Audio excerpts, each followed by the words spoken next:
Hi YouTube, Muchismo Eugene, another video from Exit Strategy. Welcome. Let's talk about the insidious ways the narcissist stalks you / gang stalks you. That's when they recruit other people to keep tabs on you, observe you, fixate on you, send back information to the narcissist. It's important to understand that there is nothing that you can think of that seemingly to you is over the top as it pertains to the narcissist. Nothing you can imagine, which in fact is not really imagined.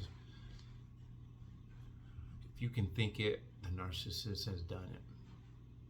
As you heal, you're going to realize that there are things that you observe because your vigilance is top notch. Even when you don't want to be observing things, they will pop out at you. And what I'm going to speak of specifically is when you're out and about, or as it pertains to this video, when I'm out and about. Today I just kind of observed some behaviors that I saw that I would believe that are narcissists lurking around the shops, in the parking lots. Because now after pandemic, I've doted on this before in videos or a video in the past, so probably not in this context, but or in extensive like I'm going to go into with this one. And this is something you need to understand, and you need to be aware, conscious of this thing that I'm about to talk about, as I mentioned them sitting around in their cars. Because even when you're done with the narcissist, they are, as we have explained here before, they are spying on you. They can't get through to your social media, you've shut that down. If you have cut off all family, friends, and associates, for the most part, you don't really give them no information to even risk getting sent back to the narcissist. Say you had friends in common. Those friends no longer get the information like they would normally get it. You will keep most of your private matters to yourself. You will give them blank generalizations when you talk to them. We understand this. But with the pandemic, you understand that a lot of people, ourselves included, will pull off into a McDonald's or a Walmart parking lot, Lowe's parking lot, wherever you happen to be, or gas station parking lot, and you'll sit there and enjoy either texting, doodling on your phone, reading some text on Facebook, whatever you're doing, because it's an unwinding moment. Say you get off of work, you don't want to go right home, or you're heading home and you're pumping gas. I've seen a lot of people just sitting in their car casually, catching up on things on their phone, unassuming, but we're going to talk about it as it pertains to the narcissist. Post-pandemic, this has become yet another leveraging tool for the narcissist to blend in. I'm sure they were doing this before pandemic, and I could say something about the pandemic, a theory, but yeah, I will. I'll just talk in layman's term. I'll talk in code, because I know how the algorithms are here. And this is a hot topic, like a lot of the other hot topics I talk about. I can't go in like I want to, but I will go in like I feel I should.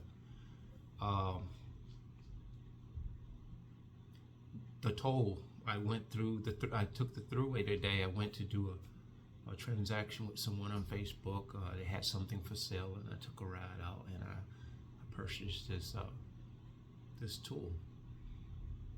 And I don't know how it is in other people's state, but here in New York, There is no human person, there's no toll booths anymore. These phased out during pandemic. That's another part of, that's just another element of AI. They have cameras that take your tag, take a picture or a snapshot, as the narcissist would do. Take a snapshot of your tag, and then you get sent a bill. Genius, isn't it? You don't have to wait in line behind someone. You don't even have to make a complete stop. You can slow down just a little bit and keep going. Many times people don't slow down, but you're probably still going to get that bill. Okay, that is another aspect of, monitoring, if you will. But we're going to save that for another time. I observed today in the parking lot, and I've observed on regular occasions, just certain individuals that I now know are indicated as narcissists. After repeated observations, you come to a conclusion quick that people who you befriended or interacted with in passing, you've now understood by the very traits that we now understand and have educated ourselves about, that these people in fact are narcissists, that they needed your attention every time they saw you in a store. You could be across the whole other end of the store. And now that you're vigilant and you're conscious of this, you may go, like I often do. I do it deliberately. I'll go all the way around and play like a monkey, not a monkey see, a hide and seek on these people. And lo and behold, when I get to the register to check out, they have all but dropped everything they probably had or were doing in the store. And they're there. They appear at that register. They look you in your eyes. Hey, how are you doing? I haven't seen you in a while. This is how they try to extract emotion, facial expression, reading you, temperature checking you, heat checking you. They want to know if there's something sad or there's something negative going on in your life, or positive, especially if it's sadness. They can give you fake sympathy, empathy. They can give you fake concern. They can do all the above and below. But that's one aspect of it too. But I observe these people, the ones who I'm talking about in particular, sitting in the parking lots. And they are sitting, not just doodling on their phone, unassuming, as I just pointed out, with just seemingly regular, normal people. These people have their car parked dead center, up front and center, and they are positioned in awkward positions in the parking spaces. It's kind of like this. They stick out like a sore thumb. When you become an empath, that's awakened. Not just an empath that didn't know you were an empath. You become an awakened empath, understanding who you are as an individual. You see these things happening. You see these things happening around you when you don't even look for them. And I thought it was something of an interesting observation, because I didn't pump my brakes, figuratively speaking. I walked into Walmart because you look and you observe these people, or Lowe's, wherever. I always use Walmart as an analogy or an illustration. I didn't stop. I didn't stare. I made a casual observation and I kept it moving. And I had to just wonder, is the person that they're stalking in a mess of sorts? Are they in a narcissistic, abusive relationship and don't know it? Are they being monitored by these flying monkeys? Or even, in fact, if it's the narcissist, female or male, are they secretly, nonchalantly observe? Because I observed things, and I've always been sort of hyper vigilant and didn't know why. Uh, just I just never trusted human behavior, because I guess some people were just so bad at being fake. I would see them do one thing, say one thing, and do another. And real early on, I started observing that. But of course, I didn't know, um, what these people were. And I think a lot of you can probably attest to this feeling you had, or this intuition you had, that you didn't know how to navigate. And now your time has arrived. God has shown you so much by way of the awakening. And you'll begin to continually see things that you don't look for. And some of us awaken empaths, which is what my reason for bringing this video up is, we've dumbed down these things in which I just pointed out. We are healing, we're going about our business, we don't have any time to be distracted, we got seemingly blinders on, we're focused. But being focused, don't have blinders on. It does not cost you anything. When you're crossing the street, you look both ways. When you're going into a place of business, let's put it this way, when you're out and about, outside of the comforts of your home, of the four walls of your private dwelling, it's a battlefield out here. Even going to the grocery shop. Casually observe around you. Do similarly what the narcissist does. You take snapshots for the right reasons. You take snapshots for the right reason. You freeze that frame. If you see something, you don't have to say something like the Matrix has you believing. Most people who see this demonic evil undertaken by these people, they don't say anything. Can you imagine if most people saw how deceitful some of these narcissist guys were, and how they've drugged some of these girls in the street by way of manipulation and using them in relationship? Not physically drugging them, not a drug like illicit drugs. I said they've dragged these women emotionally, I'm talking about. Some have physically dragged them by their hair. That's the control. That's the fear that the male narcissist tries to put into the females, especially if they're an alcoholic or a drug addict, because that's when that narcissistic rage comes out. Even humans that are not narcissists, as I said before, I used to drink 20-something years ago, and I'll take Sam Vaknin's word when he said an alcoholic, or a person who is intoxicated, not so much an alcoholic, but someone who's consumed with alcohol, the behavior that they demonstrate is identical or similar, very similar to narcissistic rage. So I'm wondering, these guys or these women, who are they stalking? Who are they watching? I'm casually entertaining that thought in my head. Not making a life's work out of it, but my concern for these people, that you can't tell them what they're going through.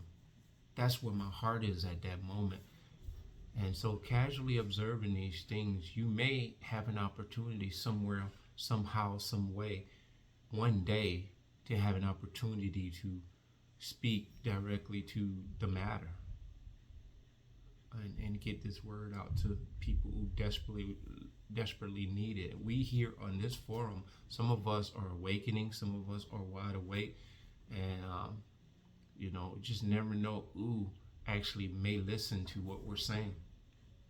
So when I speak generally about just the practicality of going out and doing your everyday to day errands and different things,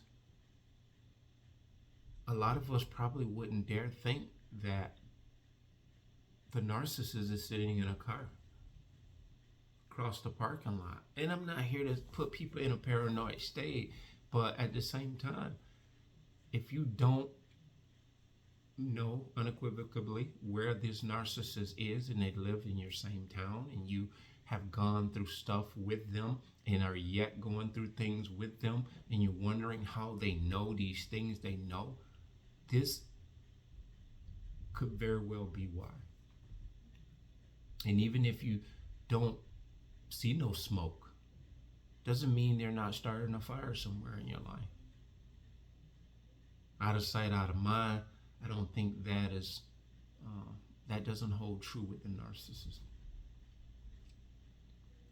because we must just be healthy but vigilant. We need to do those two things in a very normal, everyday fashion.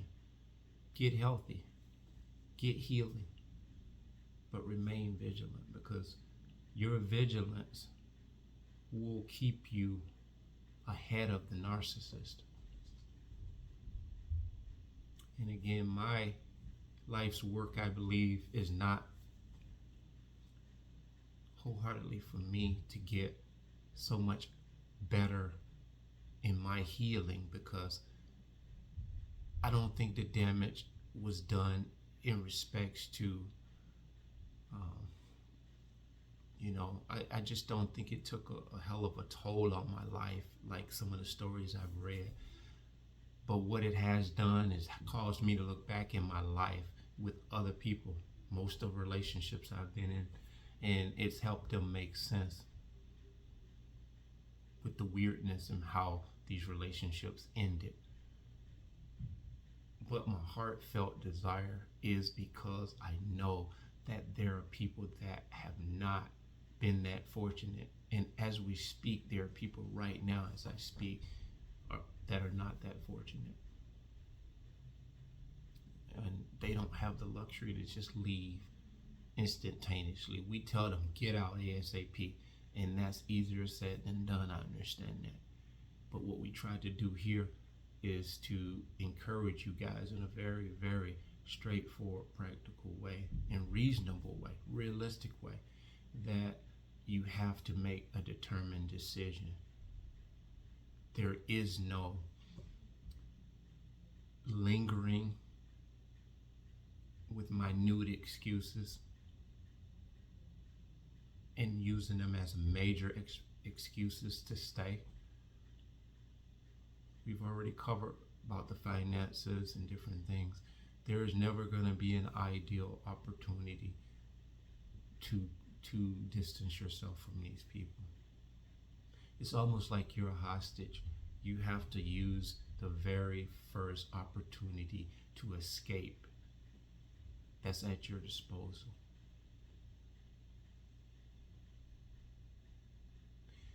I won't prescribe in a systematic way what you should do and how you should form.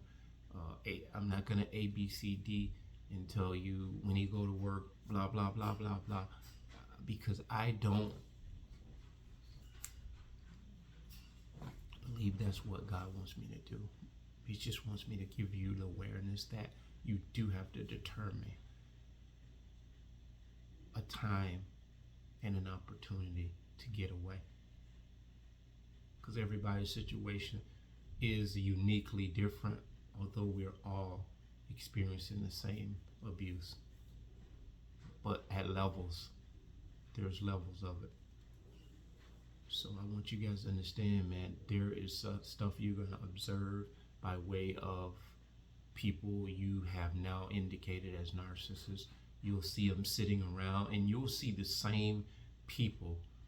They lurk around stores and shops, and just anywhere that there's an establishment or business going on. They do this as a cover so they don't stick out. So everybody's going about their hustle and bustle to get their burgers and fries.